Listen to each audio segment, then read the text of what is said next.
The wind screamed across Talvo's Nine like it wanted to tear the world apart. Dust and ash swirled in angry clouds that turned day into twilight. The mining colony huddled beneath protective domes, small islands of light in an ocean of volcanic rage. This planet hated everything that lived on it, and most days the colonists wondered why they stayed. Kareth didn't wonder. He'd stopped wondering about anything centuries ago. He rested in the shadow of the largest processing facility, his massive body coiled like a mountain of dark scales and ancient muscle. 800 years had carved his existence into something simple. He guarded, he threatened, he crushed anything that challenged the people who paid him. The miners walked long paths to avoid him. Children were taught his name as a warning. Even the colony's security teams gave his territory wide clearance. The Ashen Claw, they called him across 17 systems, a reputation earned in blood and fire, built on the bones of those who tested him. His copper eyes had watched civilizations rise and fall. His claws had torn through starship hulls like paper. His wings could block out suns when he chose to fly. And in 8 centuries, not one living thing had ever approached him without fear or violence in their hearts. The storm intensified as evening fell. Lightning split the purple sky in jagged white scars. Kareth barely noticed. Weather was just another enemy that couldn't hurt him. Then the alarms started. Emergency landing protocols blared across the colony's communication system. A human freighter, damaged and desperate, dropping through the atmosphere too fast. Kareth watched with mild interest as the ship carved a burning trail through the clouds. It hit the landing pad hard, metal shrieking against concrete, pieces flying in every direction. The storm surge hit moments later, winds strong enough to knock grown adults off their feet. Colony personnel rushed toward the crashed ship in full environmental suits. The freighter's hull had split open in 3 places. People poured out into the screaming wind, families clutching whatever they could carry. Refugees, Kareth realized, running from something worse than this hellish planet. Among the chaos, a young couple stumbled down the freighter's ramp. The woman held something wrapped in thermal blankets close to her chest, while the man tried to shield them both from the flying debris. They made it perhaps 20 steps before a massive gust hit them sideways. The woman went down hard. The bundle flew from her arms and rolled across the tarmac. The man helped the woman up. They turned back for the bundle, but another wave of evacuees surged between them. Someone shouted coordinates for the emergency shelters. The crowd pushed forward. In seconds, the couple was swept away with the others, disappearing into the storm-dark colony. The bundle lay forgotten on the ground, already half buried in ash. Kareth watched it tumble in the wind, rolling closer to his position. Probably supplies, he thought. Humans always panicked and dropped things when danger arrived. He'd seen it countless times. They were fragile that way. The bundle came to rest against a broken piece of the freighter's hull, just at the edge of Kareth's shadow. It moved. His eyes focused. The thermal blanket had come partially unwrapped. Something small and pink squirmed inside. Soft sounds reached his ears, barely audible over the wind, not distress exactly, more like curiosity. A tiny human hand emerged from the blanket, fingers spreading and closing. The hand found purchase on the ground and pulled. The blanket fell away completely. An infant. The baby couldn't have been more than 8 or 9 months old, too young to walk but old enough to crawl. She pushed herself forward on unsteady arms, heading directly toward the shadow beneath Kareth's chest. Ash coated her dark hair. Her brown eyes were wide but not frightened. Kareth went completely still. This made no sense. Every instinct evolution had given this creature should be screaming danger. Even human adults knew better than to approach him. Yet here came this impossibly small thing, dragging herself across sharp rocks and debris like she'd found something interesting. She reached the edge of his shadow and paused, looked up.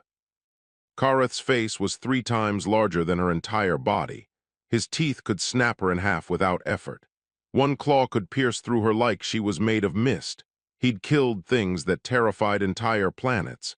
He was death given scales and wings. The baby giggled. The sound cut through 800 years of certainty like it was nothing. She reached up with both hands toward his face, making happy noises that humans made when they found something they liked. Her fingers grasped at empty air between them. Kareth's mind went blank. This had never happened. Nothing in his entire existence had prepared him for a creature that should fear him, choosing instead to reach toward him with trust, so complete it bordered on stupid. The baby's arms got tired. She lowered them and looked around, seeming to notice for the first time that she was alone in a storm on a strange world. Her face scrunched up. She was going to cry. Before he understood what he was doing, Kareth lowered his head, brought his massive skull down until his snout was level with the infant. She immediately reached out and grabbed the ridge above his nostril with surprising strength. She pulled herself closer and pressed her face against his scales. The crying stopped. She made a satisfied sound and closed her eyes. Kareth felt her heartbeat against his face, impossibly fast and fragile, felt the trust radiating from her like heat. And something inside him, something he'd thought had died centuries ago, cracked open. The storm raged on through the night, but in the shadow of the galaxy's most feared predator, one human baby slept peacefully for the first time since leaving home. Dawn broke over Talvos 9 with the storm finally exhausted. Silence felt wrong after hours of screaming wind. Kareth hadn't moved in 9 hours. His muscles ached from holding the same protective curl around the sleeping infant, but moving might wake her, and something about that felt worse than any physical discomfort. She stirred as sunlight crept across the landing pad, stretched like all small creatures did when waking, opened her eyes and looked directly at him. For a frozen moment, Kareth waited for the fear to arrive, for her young mind to finally understand what he was. Instead, she smiled, reached up to pat his snout with one small hand. His chest made a sound he didn't recognize, almost like the purring noise he'd heard felines make, but deeper, resonating through his entire body. The baby seemed delighted by this, pressing her ear against his scales to feel the vibration. In the distance, voices carried across the empty space, shouting, desperate and raw. The baby's parents. Kareth felt something twist in his chest. He'd spent the night discovering what it meant to have something trust him completely, and now he had to return her. Had to watch that trust transfer back to where it belonged. The rational part of his mind knew this was correct, the part that had spent the night. Feeling her heartbeat against his scales, wanted to wrap his wings around her and never let go. The voices grew closer. Colony workers emerged from between the buildings, spreading across the landing pad in search patterns. At the center, a young man and woman moved with the frantic energy of parents who'd lost everything that mattered. One of the workers spotted Kareth and froze, held up a hand to stop the others. The entire search party went still. Kareth knew what they saw, the monster, the legend, the thing their children had nightmares about, and somewhere near him a missing baby.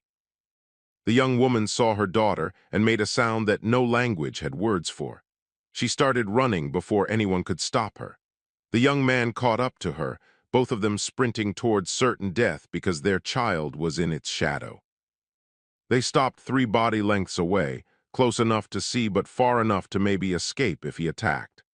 Close enough to see their daughter perfectly safe, curled against his chest, playing with the edge of his wing like it was a blanket. The woman's legs nearly gave out. The man caught her, they stared. The baby noticed her parents and made happy sounds, but she didn't crawl toward them. Instead, she patted Kareth's scales again, as if showing them something she'd found. Kareth had fought in wars, had faced down armadas, had stared into the eyes of creatures that could crack planets. None of it compared to the difficulty of what he had to do next. Slowly, with more care than he'd ever shown anything, he extended his front claws under the baby and lifted her. The crowd gasped. Some of the workers reached for weapons they didn't have. But Kareth just held the infant in his claws like she was made of glass and starlight, and carefully extended his arms toward her parents. The woman stepped forward on shaking legs, reached out, took her daughter back. For exactly 3 seconds, the baby seemed confused. Then she realized what was happening and immediately reached back toward Kareth, making distressed sounds. She squirmed in her mother's arms, little hands grasping for the dragon she'd spent the night with. The woman looked at her daughter, looked at Kareth, looked at her husband with an expression that said she was seeing something impossible. She stepped closer, not away. "She likes you," the woman said. Her voice shook but held steady. "That's impossible, but she does." Kareth had no practice with gentle words. His voice came out like distant thunder, unused to softness. The impossible happened when she was not afraid. The baby continued reaching for him, making upset sounds. Before he could think better of it, Kareth lowered his head again, brought his snout close enough for her to touch. She immediately pressed both hands against his scales and smiled through her tears. The young man found his voice. "I'm David, this is Lynn, our daughter is Amy." He paused, seeming to struggle with words. "You kept her safe through the storm." "She crawled into my shadow," Kareth said. "I could not let harm find her there." Lynn shifted Amy in her arms, studying Kareth with eyes that reminded him of her daughter's. Unafraid but calculating, seeing something others missed. "You're the Ashen Claw. The miners tell stories about you. How you've never shown mercy, how you've destroyed anyone who challenged you. The stories are true. But you didn't hurt our daughter." Kareth didn't have an answer. 800 years of certainty had shattered in one night. He'd been a weapon so long he'd forgotten weapons could choose not to fire. Amy babbled something that sounded almost like words. She pushed away from her mother and managed to crawl onto Kareth's snout, settling there like it was the most natural thing in the world. Lynn's arms hovered nearby, ready to catch her, but she didn't pull her back. David made a choked sound that might have been a laugh. "She's never done that, not even with us. She's usually scared of new things." "Perhaps she knows I am very old," Kareth said carefully, holding absolutely still with the infant sitting on his face. "And very old things sometimes forget how to be frightening." The crowd of workers had moved closer, watching in stunned silence. One of them, an older man with gray hair and colony administrator markings, spoke up. "In 20 years on Talvos 9, I've never seen you move like that, like you were scared of breaking something." Kareth met the man's eyes. "Because I was. Because for the first time in 8 centuries, something trusted me, and I discovered that trust is more terrifying than any enemy I have ever faced." Amy yawned and laid down on his snout, apparently deciding it made an excellent bed. Lynn stepped closer and carefully sat next to Kareth's head, one hand on her daughter, the other resting against his. "Scales. My mother used to say that humans survived Earth not by conquering its monsters," Lynn said softly, "but by befriending them. I always thought it was just a story." Kareth felt the weight of Amy's tiny body, the warmth of her mother's hand, the eyes of dozens of witnesses seeing him as something other than a weapon. He thought about 800 years of shadows and violence, and he thought about one night of feeling something other than alone. "Perhaps," he rumbled, so quietly only Lynn could hear, "your mother's story is not finished yet." 3 weeks changed everything. The refugee families from the freighter settled into temporary housing near the processing facilities. Mining corporation protocols said they should be moved to permanent settlements within a month, but paperwork moved slowly, and Talvos 9 wasn't in any hurry to lose the extra hands. David found work in maintenance. Lynn helped in the medical center, and Amy visited Kareth every single day. At first, the colony watched like they expected disaster, waited for the legendary Ashen Claw to remember what he was and return to old patterns. But disaster never came. Instead, they witnessed something none of them would have believed if they hadn't seen it themselves. Kareth learned gentleness. It started with simple things, adjusting how he moved so his steps didn't shake the ground when Amy was near, angling his wings to provide shade when the binary suns beat down too hard, making that deep rumbling sound she loved because it made her laugh, but it went deeper than physical care. He started noticing things he'd spent centuries ignoring, the way light shifted through dust, the sound of Amy's voice forming new words, the feeling of being wanted for something other than violence. Other children lost their fear faster than their parents expected. They watched from safe distances at first, then closer, then sometimes brave enough to wave. Amy would wave back and point at Kareth like she was sharing a secret. "Look what I found," her gestures seemed to say. "Isn't he wonderful?" The colony administrator, Grant Williams, approached on a Tuesday morning. Kareth had been watching Amy stack rocks into towers that immediately fell over, her determination to rebuild them stronger than any logic. "Mining corporations sent new orders," Grant said without preamble. "They want you gone." Kareth's copper eyes focused on him. "I have honored every term of our contract." "That's the problem. They hired the Ashen Claw, a reputation, a warning to anyone thinking about causing trouble. But word is spreading that you've gone soft, that you spend your days playing with a human baby instead of enforcing order. The corporation thinks you're a liability now." Amy's tower fell again. She made a frustrated sound and looked at Kareth. He carefully used one claw tip to help her balance a particularly difficult rock. She clapped in delight. "And what do you think?" Kareth asked. Grant watched Amy's joy and smiled despite himself. "I think the corporation is run by idiots. This colony has never been safer. Before, people feared you. Now they respect you. That's worth more than terror any day." He paused. "But I can't stop corporate orders. They own the mining rights, which means they control security contracts." "I understand." "Do you? Because I'm telling you I want you to stay. I'm telling you this place is better with you here, even changed as you are. Especially changed as you are." Before Kareth could respond, proximity alarms screamed across the colony's defense grid. Everyone froze. Those alarms only sounded for one thing: incoming ships with hostile intent. 3 vessels dropped out of atmospheric entry, small and fast, bearing markings that Grant recognized immediately. His face went pale. "Raiders, the Broken Spur Gang. They hit frontier colonies, take whatever isn't nailed down, and burn the rest." Amy looked up at the noise, confused by the sudden tension. Lynn appeared from the medical center and ran toward her daughter. David emerged from the maintenance bay carrying a welding tool like it might help. The lead raider ship broadcast on open channels. "Talvos 9 colony, you have 10 minutes to gather everything valuable and bring it to the landing pad. Resist and we'll crack your domes and let this charming atmosphere do our work for us." Grant activated his communicator. "This is Colony Administrator Williams. We're a mining operation with minimal resources. We have nothing worth your time." Laughter came through the speakers. "Oh, we know what you have. We know the legendary Ashen Claw is here, or what's left of him anyway. Word in the outer systems is he's been tamed by refugees. Spends his days playing nursemaid. So here's what's going to happen. You're going to load up everything worth taking and we're going to leave. And your pet dragon is going to sit there and watch because everyone knows he's lost his edge." The 3 ships landed in triangle formation around the main colony structures.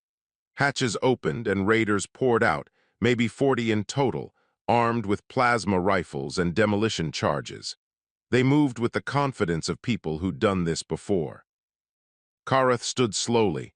Amy reached for his leg, wanting to be picked up like he usually did. He gently moved her toward her parents instead. Lynn pulled her daughter close, and Kareth saw fear in her eyes. Not fear of him, fear for him. "Please," Lynn said quietly, "they're not worth it." David grabbed Grant's arm. "We can give them what they want. Supplies can be replaced." But Grant was watching Kareth's face, watching something shift in those ancient copper eyes. Not rage, not the mindless violence of old instincts. Something focused and precise and absolutely certain. Amy squirmed in her mother's arms. She didn't understand why Kareth wouldn't hold her. She called out to him, using the special babbling sound she'd started making that only came when she saw him. One of the raiders laughed. "Is that the mighty Ashen Claw playing baby games while we rob him blind?" Kareth spread his wings fully for the first time in 3 weeks. The movement created a shadow that swallowed half the colony. He rose to his full height, and suddenly everyone remembered exactly how massive he actually was. The ground trembled. The air itself seemed to hold its breath. When he spoke, his voice carried none of the gentleness Amy had taught him. It rolled across the colony like thunder before an avalanche. Ancient, absolute, final. You may test whether gentleness means weakness. I do not recommend it. The lead raider actually took a step backward before catching himself. You're bluffing. Everyone knows you're domesticated now. Kareth's eyes blazed like molten copper. I was never domesticated. I was unused. My strength had no purpose beyond causing pain, but now I have something worth protecting, and you have made the fatal mistake of threatening it. He looked at Amy one last time. She had stopped crying, watching him with those trusting brown eyes. He thought about how she'd crawled into his shadow without fear, how she'd shown him what it meant to be gentle, how gentleness wasn't the opposite of strength but its highest form. Then he showed the raiders exactly what 800 years of evolutionary perfection looked like when it chose to stop holding back. The battle lasted 4 minutes. Kareth moved like lightning given form. His wings created wind that knocked raiders off their feet before they could aim. His tail swept through their defensive positions like they were made of smoke. But what stunned everyone watching was the precision. He didn't kill. Every strike was calculated to disable, disarm, terrify. A raider fired plasma rounds directly at his chest. The bolts splashed against his scales like water against stone. Kareth surged forward, grabbed the man's rifle in his jaws and crushed it to scrap metal, then tossed the raider toward his companions hard enough to knock 3 more down, but not hard enough to cause permanent damage. Another group tried to circle behind him. Kareth's tail caught them mid-stride and swept them into a cargo container. The metal dented. The raiders groaned but got back up. He could have killed them all in seconds. Instead, he was teaching them a lesson. The lead raider, braver or stupider than the others, charged forward with a plasma blade. Kareth let him get close, let him swing, let the blade connect with his foreleg. The weapon shattered against his scales without leaving a mark. Kareth lowered his head until his snout nearly touched the raider's face. I have stood in the heart of dying stars, Kareth said, his voice quiet now, which somehow made it more terrifying. I have fought wars that ended species. I have lived 8 centuries learning every way there is to cause harm, and I am choosing not to kill you. Do not mistake that choice for inability. The raider dropped the broken hilt and ran. His crew followed. They scrambled back to their ships, firing cover shots that did nothing except score the ground. Engines screamed to life. Within 60 seconds, all 3 vessels were airborne and accelerating toward escape velocity. Kareth could have pursued, could have torn them from the sky. Instead, he watched them flee and then turned back to the colony. The silence was absolute. Every person stood frozen, remembering stories they'd half dismissed as exaggeration, seeing proof that the legends weren't just true but had somehow been understatements. Grant found his voice first. You could have killed them all. Yes, but you didn't.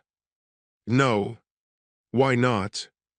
Kareth looked at Amy, still held in her mother's protective embrace. The baby had stopped being scared the moment the fighting started, as if she'd known instinctively that Kareth would keep everyone safe. She reached toward him now, wanting to be close again. Because she taught me that strength without mercy is just another form of weakness, Kareth said. And because I wanted those raiders to spread a new story, not about the ashen claw who destroys everything, about the guardian who protects what matters. David stepped forward, still holding his useless welding tool. His voice shook slightly. We judged you by your past. Amy saw your potential. Lynn added, she saw what you could become if someone gave you a reason. The colony workers began moving again, checking for injuries, securing damaged equipment. But the way they moved around Kareth had changed. No more wide detours, no more hushed warnings. They passed close by him like he was just another part of the colony. Some even nodded in thanks. Grant pulled out his communicator and opened a direct line to corporate headquarters. This is Colony Administrator Williams, regarding your order to terminate security contract with Kareth.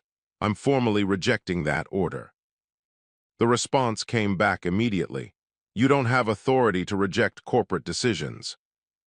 Then fire me, because I'm not removing him. This colony was just attacked by 40 armed raiders. They're fleeing the system right now because of him, and he did it without killing a single one of them. That's not soft. That's refined. That's exactly what we need. The corporation hired a weapon, not a guardian. Then the corporation got the better deal, Grant said and cut the connection. Kareth felt something unfamiliar. It took him a moment to recognize it as belonging, not being hired, not being used, being wanted for what he chose to be rather than what he'd always been. Amy made her insistent sound again. Lynn walked closer and carefully placed her daughter on the ground. Amy immediately crawled toward Kareth faster than her parents expected. She reached his front leg and pulled herself up using his scales like a ladder, made it halfway up before running out of strength. Kareth helped with one careful claw, lifting her to his shoulder. She settled there like she'd found her favorite spot in the universe. Started babbling the story of the scary ships and the loud noises, her words too young to make sense but her excitement. Perfectly clear. Over the next week, something shifted in Talvos 9. The mining corporation sent increasingly aggressive messages about contract violations and liability issues. Grant ignored all of them. The workers started a petition saying if corporate wanted Kareth gone, they'd walk off the job. Even the families who'd been most scared of him added their names. News spread through communication channels to other colonies, stations, settlements across the sector. The story changed each time it was told, but the core remained the same. The Ashen Claw, the monster from Legends, had been changed by a human baby. Not tamed, not broken, evolved. Other colonies started asking questions. If the most feared creature in 17 systems could become a protector, what did that mean for all the other monsters they'd written off? What else was possible? A research station sent a message asking if Kareth would be willing to transport sensitive medical supplies through pirate territory. A mining operation on the system's edge requested his presence during labor negotiations with a hostile faction. Parents from settlements 3 systems away asked for advice on how to teach their children that fear and respect were different things. Kareth declined most of them. His purpose had become specific. Amy needed him here while she grew. The colony needed him here while it found stability. And he needed to be here while he continued learning what it meant to choose gentleness from a position of strength rather than have it forced through weakness. On Amy's first birthday, the entire colony gathered for celebration. Lynn and David had managed to create a cake from whatever ingredients the colony stores could provide. Amy destroyed it with both hands, laughing as frosting went everywhere, including all over Kareth's scales. Grant gave a speech about second chances and chosen family, about how the strongest walls were built not from fear but from mutual protection, about how a colony was more than just workers and quotas, it was people caring for each other. Kareth listened and realized he wasn't alone anymore. Hadn't been since a baby crawled into his shadow and decided he was worth trusting. 800 years of isolation had ended not with grand gestures or destiny, but with one small human seeing potential where everyone else saw only threat. Amy fell asleep against his side as the celebration wound down, exactly as she had that first storm-tossed night. And Kareth understood that this was his purpose now, not destruction, protection, not inspiring fear, earning trust, not being the monster from Legends, being the guardian that Legends forgot to mention. 5 years passed like water flowing downstream, inevitable and transformative. Amy turned 6 on a Tuesday morning with clear skies, rare for Talvos 9. She'd grown from a crawling baby into a fearless child who treated Kareth's massive form like her personal climbing structure. Her parents had long since stopped worrying when she disappeared, knowing exactly where to find her. Usually perched on Kareth's shoulders, telling him stories about everything she'd learned that day. The colony had transformed too. Word spread that Dragon's Shadow, as it had been renamed, was the safest settlement in the sector. Refugees from 3 different conflicts had found homes here. The mining operation expanded with corporate finally accepting they weren't going to get Kareth removed. New families arrived every month, and their children grew up thinking it was perfectly normal to have an ancient dragon as a neighbor. Kareth discovered he was good at things beyond violence. His flame breath, once used only for destruction, could now weld damaged hull sections with precision that surprised the maintenance crews.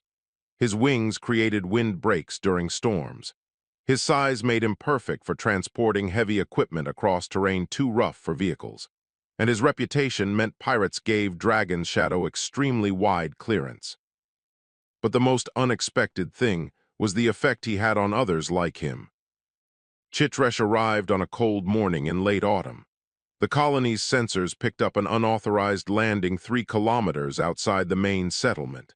Grant sent a team to investigate, Kareth included. What they found was a creature that made most of the team step back instinctively. Chitresh stood 4 meters tall on 6 legs, covered in chitinous armor that gleamed dark green in the sunlight. Mandibles large enough to shear through steel framed a face that human evolution had programmed people to fear. Former assault soldier for the Hive Collective, according to the broken translator collar around what passed for a neck. Escaped, hunted, desperate. The investigation team raised weapons. Chitresh raised bladed forelimbs in response. Both sides tensed for violence. That seemed inevitable. Then Kareth stepped between them. "You are running," he said simply, "not a question." Chitresh's mandibles clicked in surprise at being addressed directly. The translator sputtered to life. "Yes, fled service, Hive wants recapture, heard stories, place where monsters find peace. Thought stories were lies, stories always are." "They're not lies," Grant said carefully, lowering his weapon. "But we need to know you won't hurt anyone here." "Hurt?" Chitresh's entire body seemed to sag. "Spent 200 cycles hurting. Done with hurting, want rest, want choice, want what stories promised." Amy chose that moment to come running over the hill, late as usual to wherever adults told her to be. She skidded to a stop when she saw Chitresh. Everyone tensed. Here was the test. A child encountering exactly the kind of creature that nightmares were made from. Amy walked straight toward Chitresh with zero hesitation. "Are you a friend of Kareth's?" The translator took a moment to process the question. Chitresh looked at Kareth, then at the small human, then back at Kareth. "Not yet friend, just arrived." "Well, any friend of Kareth's is my friend too," Amy announced with the absolute certainty only 6-year-olds possessed. "I'm Amy. Do you want to see the colony? We have the best sunset view in the whole sector. Kareth showed me." Chitresh made a sound the translator couldn't interpret. Later, they'd learn it was the Hive collective equivalent of crying. The creature lowered all its forelimbs and bent down to Amy's level. "Small human is not afraid." "Why would I be afraid? You look sad, not scary." David arrived a moment later, slightly out of breath from chasing his daughter. He took in the scene and seemed to understand immediately what was happening. He'd seen it 5 years ago with Kareth. His daughter had a talent for seeing past what things looked like to what they actually were. "Welcome to Dragon's Shadow," David said, offering his hand to Chitresh. "We have a spare housing unit that should fit you. It'll need modifications, but we're good at that here." Over the following weeks, Chitresh integrated into colony life with the same careful adjustment Kareth had made. Turned out the creature was brilliant with mathematics and helped optimize the mining operations for 30% better yield. Also turned out Chitresh loved music, spending evening hours in the colonies. Recreation center, listening to whatever anyone would play. And Chitresh was just the first. A crystalline being named Shale arrived 3 months later. Former weapon of a now-dead empire, capable of generating gravity fields strong enough to crush starships. Found peace helping with construction projects, creating supports that would last centuries. Then came Broken Wing, a reptilian flyer who'd been a courier for criminal organizations. Started teaching colony children about atmospheric patterns and weather prediction. By the end of the year, Dragon's Shadow had become something unprecedented. A settlement where the galaxy's unwanted, the creatures everyone else feared or used or discarded, could come and simply be. Not because they were captured or reformed or controlled, but because someone had shown them that transformation was possible. Amy moved through all of it with the same fearless acceptance she'd shown Kareth, made friends with Chitresh, and taught the Hive collective member human games, convinced Shale to create crystal sculptures that caught the sunset, flew on broken wings back with her parents screaming from the ground until they saw how careful the former criminal was with precious cargo. Galactic Council representatives arrived to study what they called the Dragon's Shadow phenomenon. They interviewed colony members trying to understand how it worked, how creatures engineered for violence found peace, how fear transformed into trust. David met with them, speaking as the unofficial ambassador for the colony. "You're asking the wrong question," he told them. "You want to know how we changed them, but we didn't. They changed themselves. We just gave them something no one else did." "And what's that?" the lead representative asked. "A reason and the space to choose who they wanted to become instead of who they'd been forced to be. Humans survived Earth not by conquering its monsters, but by understanding them. Kareth isn't our weapon. He's our friend. There's a difference." The representatives studied their data and wrote reports that spread through official channels. Some governments saw opportunity, others saw threat, but the message spread regardless. Redemption was possible, change was real, and sometimes the most dangerous thing you could do was give someone a reason to be better. Amy sat with Kareth one evening as the binary sun set. She'd started reading lessons at school and was currently struggling through a book about ancient Earth. "It says here that dragons used to be bad guys in old stories," she said, frowning at the text. "Many stories paint things as simply bad or good," Kareth rumbled. "Reality is more complex. But you're not bad, you're the best. I was not always as you see me now, small one. I hurt many before you found me." Amy processed this with the seriousness she applied to difficult concepts. "But you're different now because you chose to be. Because you gave me a reason to choose." "No," Amy said firmly. "I just showed up. You did the hard part. You decided being gentle was stronger than being scary." Kareth felt the weight of those words. From the mouths of children, they said, came truth that adults forgot. And Amy was right. She hadn't changed him. She just trusted him enough to let him change himself. "Will you teach me to be strong like you?" Amy asked. "Not the scary kind, the protecting kind." "Yes," Kareth promised. "I will teach you what I have learned. That true strength comes not from what you can destroy, but from what you choose to protect. And that the hardest strength of all is being gentle when you have the power to be anything else." 10 years after Amy crawled into his shadow, Kareth stood at the edge of Dragon's Shadow watching 3 new arrivals descend through the atmosphere. The colony had grown to nearly 5,000 permanent residents now, with another 1,000 rotating through at any given time. Half the population was human. The other half was made up of 43 different species, most of whom had arrived because they'd heard the stories. Stories about monsters finding redemption, about the Ashen Claw becoming something new, about a place where your past didn't define your future. Amy was 16 now, tall and confident, leading a group of younger children through evacuation drills. She'd become exactly what Kareth had seen potential for all those years ago. Strong enough to protect, gentle enough to understand, brave enough to look past surfaces to see what lay beneath. She worked with Grant now, helping new arrivals adapt, teaching them what Dragon's Shadow had learned about second chances. The ships landed smoothly. Their passengers emerged slowly, the way people did when they expected violence. 2 were humanoid species Kareth didn't recognize. The third was massive, easily Kareth's size, covered in thick-scaled hide, and radiating the same kind of danger that Kareth had once worn like armor. Grant approached with Amy at his side. Standard welcome protocol. "I'm Grant Williams, Colony Administrator. This is Amy Chen, Integration Specialist. Welcome to Dragon's Shadow." The massive creature, who introduced itself as Torven, looked around at the settlement with visible confusion.